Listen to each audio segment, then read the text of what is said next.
What's going on, y'all? Checking out this video that you guys sent me about some false allegations that got spread. If I'm not mistaken, is on Andrew Wilson. Let's see what's happening. Let's see what's going down. I think they got some get back on him. That we've been seeing unfold on X over here in terms of Brian Atlas wanting to take legal action against this Jubilee girl. Is she no Jubilee? No, she's a Cambridge Union girl. Tilly, her name is. Very, very low IQ sort of bimbo type. She's done a few appearances over the last few years. She even debated Cooley as well, which is interesting. So here we go. We've got this chick here, Tilly Middlehurst. So Brian Atlas posted this on the weekend saying, "I'll be pursuing a lawsuit against Tilly Middlehurst for numerous libelous comments. Further, I strongly encourage Andrew Wilson to pursue his own particularly strong legal claims against this liar. Her false and fabricated claims that Andrew is a defamation per se. Legal harm to reputation is presumed without needing proof of actual damages." That is true. "It's despicable that leftists must resort to such egregious slander without a second thought. To so casually falsely accuse someone of is terrifying. She was too much of a coward to debate Andrew Wilson, so instead resorts to pathetic attacks and false accusations." That's crazy. Just because somebody wanted to debate you? Like, what's up? Hold on, let me boost this. Why is this quality low? But yeah, that's crazy. Just because somebody wanted to debate or you couldn't show up, now you gotta try to destroy their life. That's so disgusting, bro. Yeah, let's start off with the nasty song. So I am a little bit behind on covering this subject, but yikes. That's crazy. Yeah. You nasty fam, you nasty. You nasty fam, you nasty. You nasty fam, you nasty. You nasty fam, yeah. You know your name. You nasty work. Super nasty work. This woman has zero credibility. I would strongly encourage any men, professionally or otherwise, to stay far away from this woman, given her propensity for baseless false accusations. Yeah, fellas, stay away. And of feminists in general, stay as far away as you possibly can. That is very true. These days, I mean, you just have to be careful if you're a single man in general with all women, really. Just try and find a long-termer. She was also a nightmare dealing with when we attempted to book her for a debate with Andrew Wilson. Awful attitude, total diva. Doesn't surprise me whatsoever. So we're going to play this, guys, and then I've got some other sources that we're going to look at from Tilly over here. Andrew Wilson's a I saw you did you sit with Andrew Wilson? Crazy. That's one thing I would disagree with you doing, which is interesting. Like maybe that's the where the debate to Andrew Wilson happen. Yeah. Oh, interesting. I just worry immediately for your safety in that moment because of the fact that Andrew Wilson's he's admitted on live streams before on his podcast that he doesn't really believe in what he understands the modern version of consent to look like. And his entire career is built upon a foundational premise that you get clicks by bullying underage girls or women who are underqualified to speak about political problems. And I'm not saying that that's you. I actually don't think that is you at all. And I think that he went out on a limb when he debated you because that's not usually the type of person that he would engage with. But I think that's for the men. I think Andrew Wilson is for the men to tackle. I don't know who the hell this person is. Neither one. I thought that was Roma Army. Because his audience are so. I've probably watched 20 hours or more of his podcast, and so at this point. I've obviously got my disagreements with Kyla politically and culturally in terms of the debate sense and feminism and all that. But the fact that she can sit there and just listen as this woman slam. Yeah, she's throwing. I hate that about people. And you've seen me go in whenever I've seen people do that. It's a very disgusting thing to allow someone to throw accusations like that. That's so serious and not question them one bit. You didn't ask, how do you know that? Where's the information? Is there proof? Do you have receipts? Was there evidence? That's not even a thought. And there's a lot of people that do that because they might not like someone. Yeah, it's pretty dirty. I think it's disgusting. There's Andrew, somebody who Kyla's had many different interactions with, and they've gone at it back and forth, and they've had robust disagreements. But I guarantee you, without a shadow of a doubt, that if somebody made such a slanderous, libelous claim against Kyla to Andrew, he would immediately pull them up and ask them for proof of that, and ask for the evidence for that claim. You cannot just go around calling people like that. Like, absolutely mind-boggling stuff. But this is what they do. This is what these particular women do, the feminists, because Jordan Peterson used to talk about this a lot back in the day. He used to talk about female aggression, right? So if females really want to hurt somebody, how you doing, FB? And if they really want to get at somebody, and like men, all of us would have experienced women like this in our lives. The realm of physical confrontation is off limits to them. So they can't go and get in a fight. They don't have that sort of threshold in their relationships. Like when men have their various interpersonal relationships, the one thing that sort of holds us back from crossing a certain line is that always that implicit threat of violence that's there. You don't say a certain thing to another man because there's going to be violence. If you say something about his mother, or if you say something about his woman, or if you touch his woman or something like that, there's going to be a physical altercation. Or if you make some sort of a nah, I just wouldn't do that because that's disgusting. Like, I don't think it's because I'm afraid to get into fisticuffs. It's because I'm not a piece of crap. Personally, I don't think it's because I'm like afraid to throw hands. Slanderous, libelous claim like this, there might be a physical altercation. There's always that implicit threat of violence there. Women don't have that. There are actually no boundaries within the female interpersonal dynamic. If they really hate each other, there isn't that threat that they're going to be in a fight, because women don't really fight like that. So what do they go for? Reputation destruction, gossip, innuendo, like Jordan Peterson used to talk about. And so this is exactly what this woman is doing here. She knows that there is no implicit threat there, or she thinks that there is no implicit threat. He's in a different country. She hates this guy. So what's she going to do? She's just going to make up a total baseless lie about him, and she's going to call him. It's actually just disgusting, manipulative behavior. I mean, people can see through it, but this is the kind of thing that would catch on and that people would start doing on TikTok and what have you, for example. They would start actually parroting this line that she's saying. I've been approached before to come on whatever, and I just said no, because I don't think there's any winning. And that's, yeah. So I would want you to speak to your experience of that, because I was frankly not going to go and sit in a room with a bunch of men who don't believe in consent.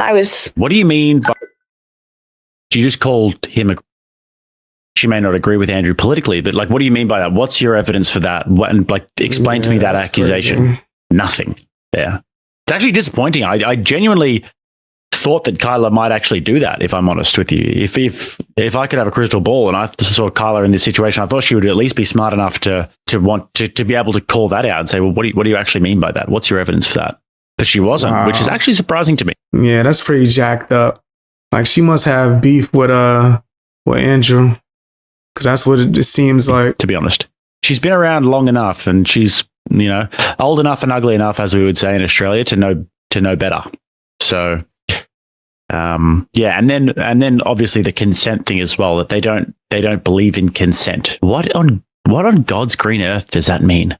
Doesn't believe in consent. So let me get this straight. If this woman Tilly, this little girl Tilly, is saying that he doesn't believe in consent, does that mean that she is claiming that Andrew Wilson and that Brian Atlas think that it's okay at any point to any woman because their consent doesn't exist? I mean, any brief cross-examination would have been phenomenal here. Yeah, it feels, correct me if I'm wrong, it feels like a commentary on platforming in general. And I have very mixed thoughts about platforming, and maybe you disagree. Maybe it is not a platforming. And so correct me, am I misunderstanding you and saying it's somewhat feels maybe a little. Okay. Maybe a little, because I'm not big on the argument of you platforming, you're legitimizing these ideas. I think that's actually a really complex and nuanced topic that people slap a big thought terminating cliche on. You're legitimizing, you're doing this. I was genuinely just worried that a woman was engaging in the debate. I think that in this instance, when it comes to men like this, it should be a man who engages in that particular debate. And also, I was literally worried for your physical safety. I'm worried for the physical safety of the women who go in person. So if ever you needed more... That sounds kind of crazy. Is she saying that she was afraid of Andrew Wilson? Why? Like, you don't seem intimidating. Like, and also, are you admitting that men should, and this is her saying it, only be able to talk to other men about certain things? Or are you saying that women can't have certain conversations? This is a feminist saying this? That sound kind of crazy. Wow. Confirmation that feminism is a total mind virus, guys. Voila. There we have it. This chick, let's just get this straight from the jump, though. She knows that what she's saying here is untrue and that she's lying. She knows that... Yeah, she's doing something nasty. Y'all said, well, feminists think consent doesn't apply to them. For example, Cardi B pulling a bill. Yeah, she did pull a Cosby. That's crazy. And admitted to it. Never got charged and nothing. Nothing. That's crazy. Cardi B absolutely did that. Was Bill Cosby and men. When that Kyla is in absolutely no danger of being in the whatever studio by Brian and Andrew. I mean, seriously. That sounds crazy. Scared for her physical safety? They've had like 1,000 women on the show. Brian's had like 1,000 women on the show. The only time that anybody's ever been assaulted is when women have assaulted Andrew Wilson on that show. That's all. That's the only time. So, but she knows what she's doing. She knows she's obviously a filthy liar here. To these podcast environments, I've heard horror stories of them forcing you to film for 8-9 hours and then promising you reimbursement, but then they're dragging out the debate until they get until they're satisfied, and only then will they reimburse you. And people have been stranded out in the desert trying to get back home because of that. Like, I've heard horror stories from so many women. It ain't even their job to get you anywhere. Like, what do you mean? How do you go somewhere and not have a way to get back? That sounds stupid, first of all. But it also sounds ridiculous, all these things that she's saying. And obviously, I'm not going to put them on blast here, but women who've spoken to me personally. So women who have spoken to her personally, horror stories about the whatever podcast. Oh, having to go on a podcast. Go on a podcast, guys. Wow. Geez, that would be terrifying. I mean, imagine getting invited on this podcast and it's 8 hours long. How could you possibly know that it was maybe?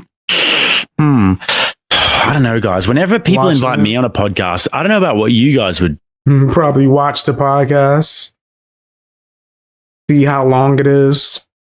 Do in this situation. When I get invited on a podcast, what I do is I go on the channel and I do some research. I know that seems like a lot. And if I see a podcast that generally runs or has a runtime of, between 5 and 9 or 10 hours, I'll decide if that's for me or not for me. And I'll seek clarification from the host of the podcast. And I'll decide whether or not I'll go on. I don't know. Maybe you guys would just go in blind and then be shocked and aggrieved when the podcast runs for the time that it always runs for. About their experiences, and none of them have been good. So I disagreed with you going because I was just thinking, what is she doing? Nothing to do with platforming, Yeah.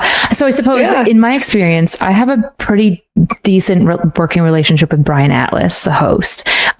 He repaid me. So we negotiated ahead of time that he was going to pay for travel and stay. And he reimbursed me within 24 hours. So I had no reimbursement issues. Afterwards, he offered to take me out for food. He got food on set. But I've definitely never felt for even a second physically under threat from either of these individuals, like in no way, shape or form. In fact, good. Yeah. I mean, I'm glad she at least said that, but just the whole claims, like Kyla should be pushing back on there. It's super disappointing that she didn't push back on that claim, especially because even though she's done debate, she's had a working relationship with Andrew and Brian. And that's something that's been mutually beneficial for them. So yeah, I can guarantee you that if somebody had have made similar claims about Kyla to Andrew, he would have pushed back and he would have asked them for evidence. Anyway, I put into Grok, give me a brief summary of if Andrew has a legal basis to sue here. And by the way, guys, don't forget that people get imprisoned for Facebook statuses all the time in the UK if they question immigration or something like that. So it says, yes, your friend can sue for defamation in the UK as falsely accusing someone of on a podcast is seriously defamatory statement, liable since it's recorded and published. Under the Defamation Act of 2013 in England and Wales, similar elsewhere in the UK, the key points: the statement must be false, published to others, podcast qualifies, identifiable as referring to your friend, and cause or likely cause serious harm to reputation. Yep. So all it has to do is likely cause serious harm to his reputation and be false. Second, accusing someone of almost always meets the serious harm threshold. It's inherently grave, and courts recognize such allegations cause substantial reputational damage, especially for a public figure with wide reach. Definitely fits that threshold. Defenses, the podcast side might use the truth. If they prove it on the balance of probabilities, it definitely can't prove the truth on that one. Honest opinion, if presented as opinion on true facts. No true facts there. Or public interest, if reasonable belief it served public interest, common in media podcasts about the public figures. Nope, doesn't serve any public interest, doesn't have any truth whatsoever. As a large public figure, the law is the same as for anyone, but wider exposure can strengthen the harm argument, though existing profile might affect how courts view impact. Practical realities: 1 year limitation period from publication, very expensive and risky, high cost, potential to backfire if defenses succeed, and many cases settle via demand letter for apology, retraction, and damages. That's what Andrew has asked for, by the way, but we'll get more into that shortly. Let me just go on X here and find all of Andrew's responses. All right. So Andrew came out and said, I think I may actually have a moral obligation to pursue legal action against Tilly. Otherwise, I truly believe she will falsely accuse a man of and ruin his life. Yep. Yeah, definitely. I think all false accusations should be prosecuted without a doubt. He said, yeah, that's a very serious thing to accuse someone of. One of the most immoral and disgusting facts. 100%. I think when it comes to false accusers, they should get the time that someone would get if they did do the crime. I think that would teach people not to start doing that on people. Because, guys, like these chicks who are falsely accusing of these feminists who are off at college are some of the biggest, let's say, how do we say this, guys? They don't exactly keep themselves chaste. They're not exactly virgins until marriage. Let's just say that, guys, all these chicks around the colleges, right? So oftentimes they may go around and have a few too many drinks and then regret what they did the night before. And then all of a sudden, oh, but consent. I didn't give active verbal consent, even though I was flirting the whole entire night. And then, got into bed drunk and in a drunken stupor, and we were both drunk. I woke up in the morning, regretted what I did, and all of a sudden, the consent. Facts, Katarina. They're jacked up. This messed up people would even do false allegations or accusations.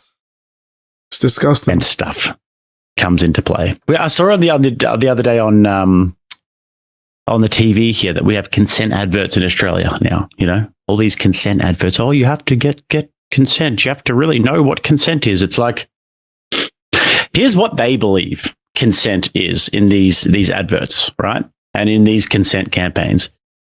Do you mind if I touch you here on the knee? Do you mind if I touch you here on the shoulder? I'm going to kiss you now. Do you mind if I kiss you now? Like, seriously? Can I touch you here? Can I touch you here? Can we do this? Can we do this? Can we do this? Literally, if you ever want to turn a woman off, there's like nothing that will turn a woman off more than asking permission every single step of the way, by the way. So let's just get that straight. Okay? Don't shoot the messenger. That's just true.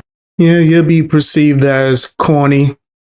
But shoot, in these days and times, it's better to be perceived corny and safe and protect yourself than cool and have a false accusation. I'm getting all types of consent. Every consent. Women like men who are decisive and who can read body language and take the lead. Sorry to break it to you. guys, but that's just the way that life goes. Anyways, Destiny came out and said, I'm publicly committing at least 100K in support for Tilly between me and my community for legal fees if either party sues her. For what reason? And Red Fox comes in here with the zinger. Take a guy like Destiny, right? The gremlin, as I like to call him, okay? What do you call him? The what? Gremlin. What's that mean? Well, like... You gotta love it, guys. You gotta love it. The gremlin. Any UK lawyers around? If you guys have any UK lawyers, just let us know. Now, Andrew comes out in response to Destiny saying, LMFAO.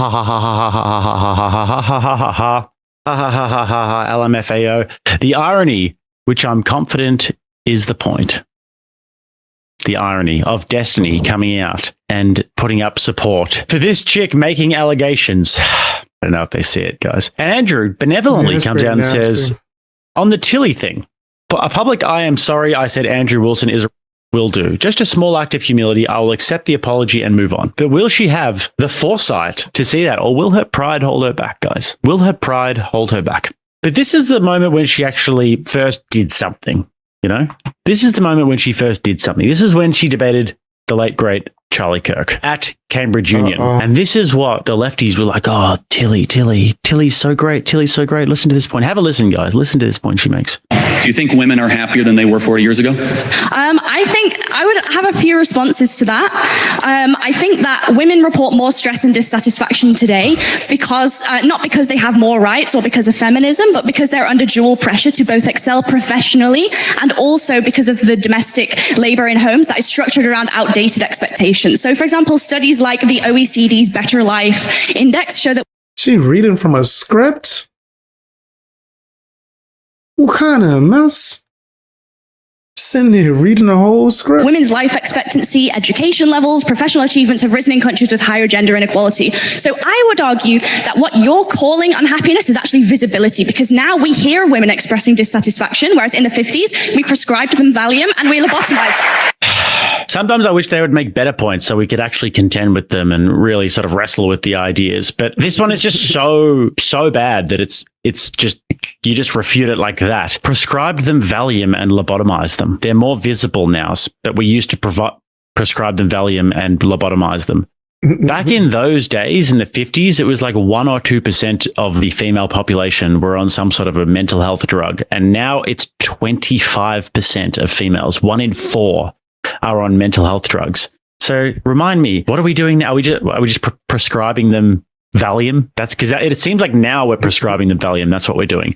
And then lobotomize them. Lobotomies used to be done in the 1950s on people who were in psychiatric wards, who had serious mental health disorders, or they were like schizophrenic, or they had some sort of severe depression. And obviously science has evolved since then, but they weren't just, it was the majority of women who were being lobotomized, but that's only because at the time when lobotomies were taking places, it was more women who were in these mental health wards. It's because women are crazy, guys. It's because women are much higher.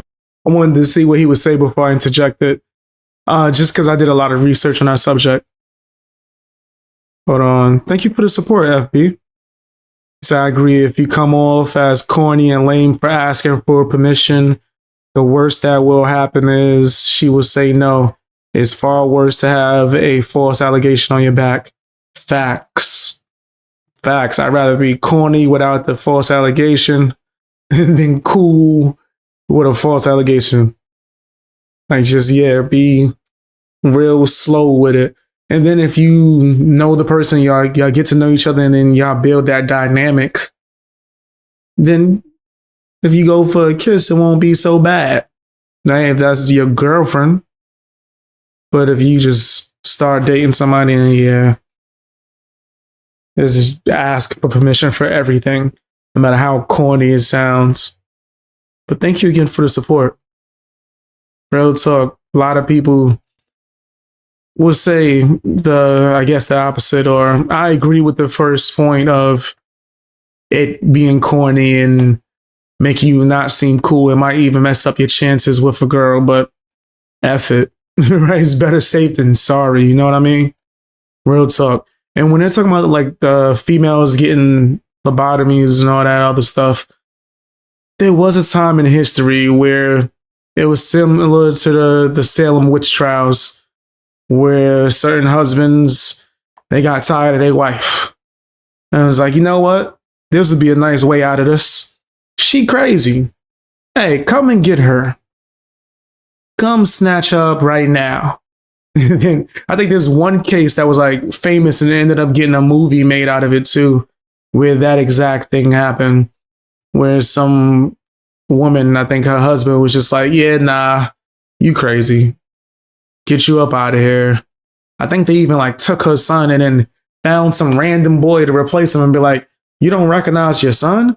Oh, you definitely going to the insane asylum. So I do know of a time when that happened, but I feel like when someone uses that in a debate in 2026, like those extreme cases, that's just as bad as someone using civil rights movement or slavery as an argument today. It's like, nigga, what are you talking about? Yeah, messed up things happen. Men also got falsely accused of being crazy and sent to insane asylums and lobotomized as well. It did happen to both, right? So they're hyper focusing on something with a little bit of truth and then stretching it to be like an explanation for something like that don't really add up or make sense. But I do remember looking into that because I was like, they used to do that? Yeah. But not just the females, though. Like certain criminals would get sent there too as well, lobotomized. Are much more likely to be mentally unwell, which is why 25% of them now are on mental health drugs. Put them in the workforce, and that obviously... The world is crazy. You used to just look up certain, I guess you could say, remedies that people were doing in those hospitals throughout the years. These niggas was tripping. They was wilding. Doctors didn't know a damn thing. It goes up a lot, you know. Put them in the workforce and take them away from nurturing children and doing what they're biologically designed to do. And Valium, God, if we still had lobotomies today, guys, far out. If they still thought the lobotomies were the case, there'd be some serious 45-year-old career women who'd be coming in there and getting the snip. Tell you what. But yeah, the movie One Flew Over the Cuckoo's Nest terrified me of that. That movie with Jack Nicholson, they did him fat. Luckily, we're past that, you know. Luckily, we're past that, and science has evolved to the point where we don't think that lobotomies are the answer anymore. That's good. That's a good thing. People you would not personally debate if it came to that. In the Cambridge Union, when people are discussing, well, what kind of speaker should we have platformed at the Cambridge Union? This is a prestigious institution. We have a YouTube channel with quite a lot of subscribers. We have some influence over academia in the UK. And we have a significant endowment. With all those things in mind, what the Cambridge Union essentially says is we're probably not going to have some random guy who calls himself a race realist with 10 followers on Twitter come and make a speech in a suit at a prestigious chamber like the union's debating chamber. But if that guy has 100,000 followers online, then that is a different conversation. Just like soaking up all of the credit for the achievements of those who went before her. She says, we the union, we have all of this clout, we the Oxford Union. No. Listen, woman. Isaac Newton, Charles Darwin, Stephen Hawking, Francis Bacon. Is that a picture of Borat? Oh, am I tripping? Like Borat. Oppenheimer, John Milton, Which is a pretty funny movie. I haven't seen that in some time. Part 1 and Part 2 is hilarious. Byron, King Charles, Oliver Cromwell, David Attenborough, John Maynard Keynes, they are the reason why Oxford is prestigious. Why Cambridge is prestigious. You are the reason why that institution is now becoming a laughingstock and why it's so disappointing what is happening to it these days, because the predecessors, back when people were actually smart back in the day, back before they started trying to cancel speakers from coming to Cambridge Union because they disagreed with their ideas. Back then, those guys were smart. You are, so that's different anyway. Because that means now there is a specific context in which it is appropriate to challenge those. Well, thank you for the support, FB. I think there's more nuance to the Salem witch trials than people admit. So I'm not defending their methods, but it was a different time with far less informations, movies romanticize witches and demonize Christians. You spitting facts right there. Yeah, they didn't really know anything, so they were just running around like chickens with their, you know what, done. So yeah, that is true. I do agree with that. And movies do romanticize witches and demonize Christians, which is foul. Like, I've been looking into that within, I guess you could say, the movie business. Are there like many Christian films and companies that's trying to do the opposite? And I think there's a company named Angel Studios that's been trying to, like, you know, do their best to do that job. But Hollywood does demonize being a Christian, which is crazy. But thank you again for the support, FB. I appreciate that. Yeah, you spin facts. They dead ass do that. His beliefs. Do I think that it's okay Hollywood is nasty. for Jubilee to have brought I'll watch an independent film like more than I watch a Hollywood film nowadays, especially. I forgot, what was that independent film that you was telling me about, Katarina? It was fire too, that horror joint. That was a nice film. Independent. Better than a lot of the horror movies I've seen in Hollywood. in a guy who calls himself a fascist? I'm potentially even conflicted on that too, because when Mehdi Hassan says he doesn't debate fascists, what he means is I don't debate people who say I'm a fascist out loud. He does debate fascists He says Salvage. Salvage was amazing. Great ending. Very good. Not that many people know about that. all the time. I'm sure people debate closet fascists every day. I believe strongly that Charlie Kirk is a And- fascist. Charlie Kirk would No spoilers, but that has a religious aspect to it. Right? Like, there's, without me trying to spoil nothing, there's a lot of religion within that film. never call himself as such. Even Nick Fuentes, I'd probably have to press him a little bit before he calls himself a fascist, with genuine intention of portraying that he does abide by the definitional understanding that we have of fascism. Love to get the definitional understanding of fascism. That'd be phenomenal. I'd don't love think to get a so, good no. old definitional understanding of fascism from her. Please. Those are my She don't thoughts. know. Those are my thoughts. Mehdi himself, I'm a little conflicted about the Oh.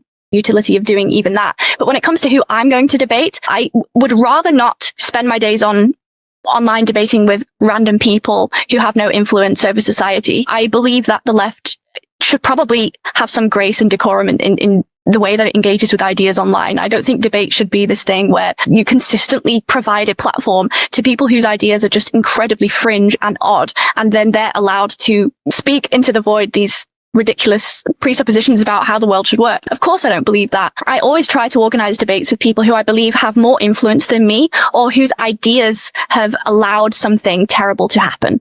Yeah. So, like all the closeted fascists. I mean, Warren Forever here says stuff I don't like equals fascism. That is literally what it is, guys. Stuff I don't like equals fascism. So, Which is stupid. That's real dumb.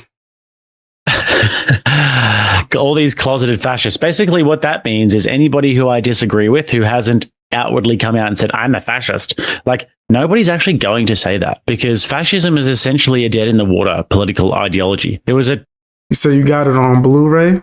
That's fire. $7 off Amazon. They have some really good deals on TV seasons and movies, both digital, physical copies. That's fire. Because you can't trust these streaming services. There's so many good shows and movies they take down. Like, there's a few movies I looked up recently. It was like, damn, this isn't on any streaming service? What? YouTube is trying to do a job like getting all those properties and being able to, you can watch it on YouTube. I'm noticing that. 20th century political ideology that was, pushed by people like Benito Mussolini and Gentile and Mussolini's intellectuals, and then, as well, but to a lesser extent, because he didn't follow the actual tenets of fascism as much, didn't really believe that every single corporation, everything should form the body of the state and the actual tenets of what fascism really is. And then Francisco Franco, even less so as well. But yeah, fascism, it's quite a niche political ideology. So people who would call themselves actual fascists these days, there are the third positioners like your Keith Woods and these sorts of guys who take that third position, fascism, where they reject liberal capitalism and they reject Marxist communism and socialism, and they take that third position. But it's pretty rare, and it's pretty it's a pretty niche way to view the world these days. If you enjoyed that clip, then don't forget to like and subscribe. Yeah, I think that chick was bugging. Y'all know how I feel about like the whole false allegation thing. I think that's disgusting. And it seemed like she didn't know what the heck she was talking about. Just because you disagree with somebody, don't mean you should just throw false allegations on them. But tell me what you guys think down in the comment section. Hit the hype button. All that good stuff, man.